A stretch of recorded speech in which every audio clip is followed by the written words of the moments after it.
शाहीन से new ball से out नहीं हो रहे। नसीम शाह का पेस काफ़ी नॉच नीचे ड्रॉप कर गया है। मेरा फिर भी मानना है कि खुरम शहजाद और तला ने शायद उनसे थोड़ी सी रीज़नेबल बॉलिंग की, बट ये कोई टेस्ट क्रिकेट वाली बॉलिंग नहीं थी। आपको एक लाइन और लेंथ को फोकस करना पड़ता है और एक बड़ी स्ट्रेंज चीज़ ये है कि आपने जो स्क्वाड अनाउंस किया था बड़ा वेird था। आपने देखे ना, स्पिनर को सेलेक्ट नहीं किया था।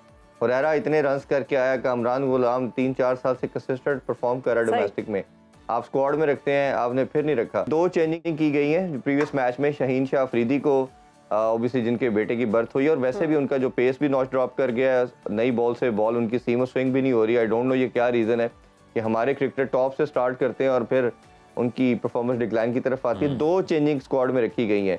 एक तो अबरार अहमद, जिस तरह हम कंटिन्यूसली बात करते चले जा रहे हैं, एक ही स्पिनर आपने रखा था टीम के स्क्वाड में, वो अबरार था, लेकिन पहला टेस्ट नहीं खिलाया। अभी मैंने जिस तरह बात की उसको रखा गया है। और मैंने जिस तरह अभी जिक्र किया कि बड़ी अजीब स्टेटमेंट आई कोच की तरफ से अभी भी कि कंडीशन देख के, पिच देख के हम फैसला करेंगे कि अबरार को खिलाना है कि नहीं खिलाना। हमारे साथ मौजूद हैं स्पोर्ट्स तज्जियाकार इरफान ज़हीर साहब। इरफान साहब, बहुत शुक्रिया आपके वक्त का। पाकिस्तान और बांग्लादेश के दरमियान आज से दूसरा टेस्ट शुरू होने जा रहा है। दूसरे टेस्ट में कौमी टीम से क्या तवक्कुआत हैं?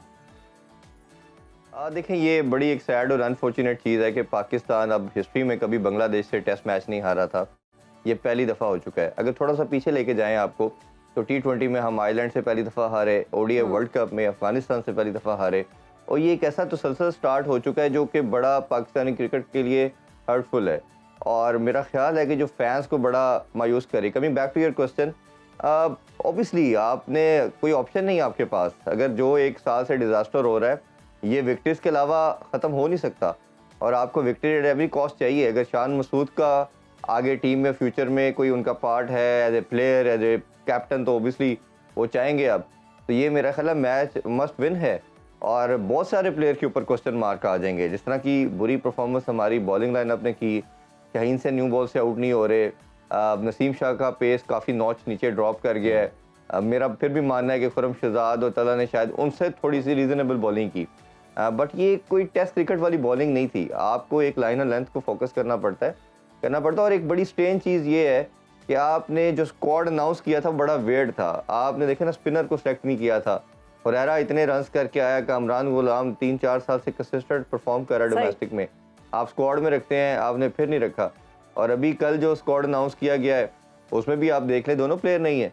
आपने अभी रख तो लिया है उसमें आपने अबरार अहमद को, बट जैसन गिलस्पी साहब जो कोच हैं हमारे, वो कल फिर यही बात कर रहे थे, कंडीशन देख के फैसला करेंगे कि अबरार ने खेलना है या नहीं। बट मेरे ख्याल में ये बहुत वेird स्टेटमेंट है उनकी, कि पहले ना खिलाना। हमने जैसे ही मैच स्टार्ट हुआ था हमने कहा था पाकिस्तान टीम ब्लंडर कर चुकी है, जो कि लेटर पार्ट पे आपको प्रूफ भी हुआ। और हमारी सेकेंड इनिंग्स में से 10 में से 7 खिलाड़ी उनके स्पिनर ने आउट किए। और पिंडी की जो सॉइल है, ये पाकिस्तानी सॉइल जनरली आप देखेंगे तो इसमें जब ये ड्राई होती है तो क्रैक्स ओपन होते हैं, बॉल लो बाउंस भी रहता है, बॉल ग्रिप और स्पिन भी करता है। तो ये मेरा ख्याल है कि आपके पास अटैकिंग क्रिकेट के अलावा कोई ऑप्शन नहीं है, और मस्ट विन और फॉर रिजल्ट आपको जाना चाहिए।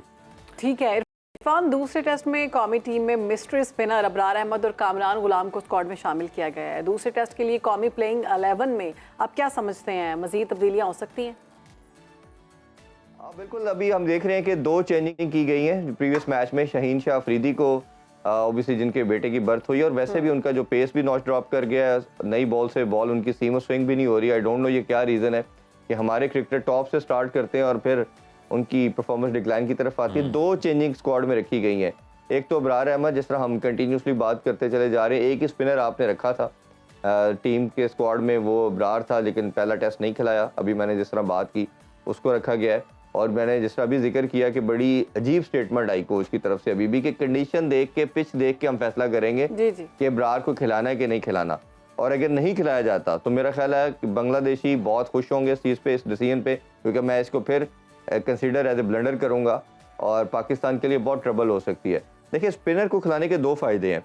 एक तो ये फ़ायदा होता है कि आपका, जिस तरह पाकिस्तान सॉइल की मैं बात कर रहा हूँ, क्रैक्स ओपन होते हैं, ड्राई होता है, तो बॉल ग्रिप और स्पिन करती है। दूसरा फ़ायदा ये होता है कि आपके फास्ट बॉलर को रिलैक्स भी करना होता है आपने, उनको थोड़ा सा स्पेस चाहिए होती है, वो 8-10 से ज़्यादा लंबा स्पेल नहीं कर सकते। हमारे अब तो बॉलर खैर 5-6 से ज़्यादा नहीं कंसेक्टिव कर सकते, एक दिन में हार्डली 10 ओवर कोई करेगा बॉलर, वो भी बड़ा माना जाएगा जी, 10-12 ओवर का स्पेल किया उसने।